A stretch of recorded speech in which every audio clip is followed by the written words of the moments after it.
Hello friends, എല്ലാവർക്കും Malayalam affairs YouTube ചാനലിലേക്ക് സ്വാഗതം. ഇന്ന് നമ്മൾ ഡിസ്കസ് ചെയ്യുന്നത് ജൂൺ 29-30 തീയതികളിലെ കറണ്ട് അഫയേഴ്സാണ്. ഇത് പാർട്ട് ഫസ്റ്റ് വീഡിയോ ആണ്. ഇതിന് സെക്കൻഡ് പാർട്ട് ഉണ്ടായിരിക്കും.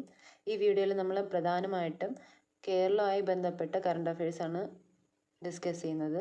പാർട്ട് 2-ൽ നമ്മൾ ബാക്കി കാര്യങ്ങൾ ഡിസ്കസ് ചെയ്യും. നമുക്ക് ആദ്യത്തെ ക്വസ്റ്റ്യനിലോട്ട് പോകാം. സംസ്ഥാനത്തെ അതിദരിദ്രരില്ലാത്ത ആദ്യത്തെ ജില്ല ഏത്?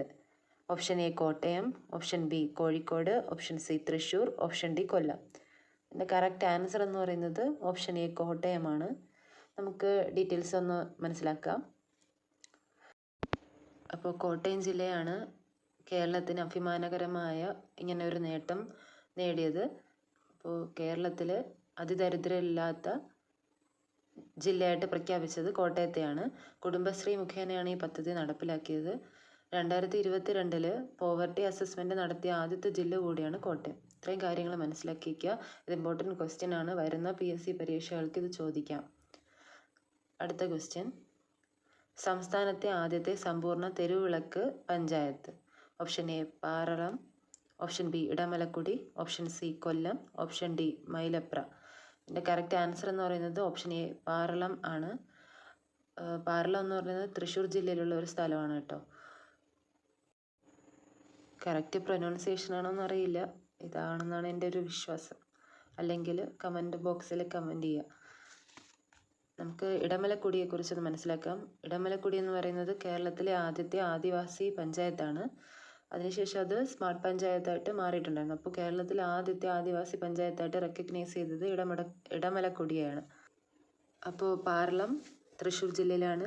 ഇതിൻ്റെ പ്രഖ്യാപനം നടത്തിയത് നമ്മുടെ കേരളത്തിൻ്റെ വൈദ്യുത മിനിസ്റ്ററായ K കൃഷ്ണൻകുട്ടിയാണ്. അപ്പോൾ അതും പഠിച്ചു വയ്ക്കുക. ഇത് രണ്ടും ഇമ്പോർട്ടൻ്റ് ആയിട്ടുള്ള ക്വസ്റ്റ്യൻ ആണ്. വരുന്ന പരീക്ഷകളിൽ ചോദിക്കാം. മന്ത്രിമാരും അവർ വഹിക്കുന്ന വകുപ്പുകളും അതും പരീക്ഷയ്ക്ക് ചോദിക്കാവുന്ന മേഖലയാണ്. അടുത്ത ക്വസ്റ്റ്യൻ, ഈയിടയ്ക്ക് അന്തരിച്ച KM സലിംകുമാർ ഏത് മേഖലയുമായി ബന്ധപ്പെട്ടിരിക്കുന്നു? ഓപ്ഷൻ എ സാമൂഹിക സേവനം, ഓപ്ഷൻ ബി ചലച്ചിത്ര മേഖല, ഓപ്ഷൻ സി ചിത്രകാരൻ, ഓപ്ഷൻ ഡി കഥകളി. അപ്പോൾ ഇതിൻ്റെ കറക്റ്റ് ആൻസർ എന്ന് പറയുന്നത് ഓപ്ഷൻ എ ആണ്. KM സലിംകുമാർ അദ്ദേഹം ഒരു എഴുത്തുകാരനും സാമൂഹിക സേവക പ്രവർത്തകനുമായിരുന്നു. അദ്ദേഹം നക്സലിസ്റ്റ് പ്രസ്ഥാനങ്ങളുമായിട്ട് ബന്ധപ്പെട്ട് പ്രവർത്തിച്ചിട്ടുണ്ട്. അപ്പോൾ അതിൻ്റെ അടിയന്തരാവസ്ഥ കാലത്ത് അദ്ദേഹം ജയിൽവാസം അനുഭവിച്ചിട്ടുണ്ടായിരുന്നു. ദളിത് സാഹിത്യം, സാമൂഹിക പ്രശ്നങ്ങൾ തുടങ്ങിയവയാണ് അദ്ദേഹത്തിൻ്റെ പുസ്തകങ്ങളുടെ പ്രധാന പ്രമേയമായിരുന്നത്. അപ്പോൾ അദ്ദേഹം ഒരു എഴുത്തുകാരനും സാമൂഹിക പ്രവർത്തനവുമാണ്. അടുത്ത ക്വസ്റ്റ്യനിലോട്ട് പോകാം. ഇപ്പോഴത്തെ സംസ്ഥാന പോലീസ് മേധാവി ആര്? Option A Ravada Chandrasekhar, option B Nitin Agarwal, option C Sheikh Darvesh Saheb, option D ഇവരാരുമല്ല. അപ്പോൾ ഇതിൻ്റെ കറക്റ്റ് ആൻസർ എന്ന് പറയുന്നത് ഓപ്ഷൻ എ റവാഡ ചന്ദ്രശേഖർ ആണ്. ഈ ഇടയ്ക്കാണ് പുതിയ സംസ്ഥാന പോലീസ് മേധാവിയെ തിരഞ്ഞെടുത്തത്. നമുക്ക് കൂടുതൽ ഡീറ്റെയിൽസിലോട്ട് പോകാം.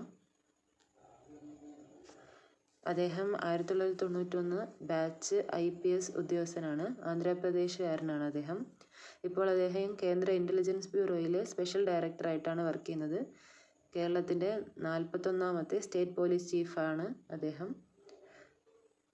ഷെയ്ഖ് ദർവേഷ് സാഹിബിൻ്റെ ഒഴിവിൽ അദ്ദേഹം റിട്ടയർഡ് ആയിരുന്നു. അപ്പോൾ അദ്ദേഹത്തിൻ്റെ ഒഴിവിലാണ് റവാഡ ചന്ദ്രശേഖർ നിയമിതനായിരിക്കുന്നത്. അപ്പോൾ ഇന്നത്തെ വീഡിയോ ഇത്രയേ ഉള്ളൂ. നമുക്ക് ഈ ദിവസങ്ങളിൽ കറണ്ട് അഫയേഴ്സ് ഇനിയും പഠിക്കാനുണ്ട്. അത് അടുത്ത പാർട്ട് 2-ൽ അപ്ലോഡ് ചെയ്യുന്നതാണ്.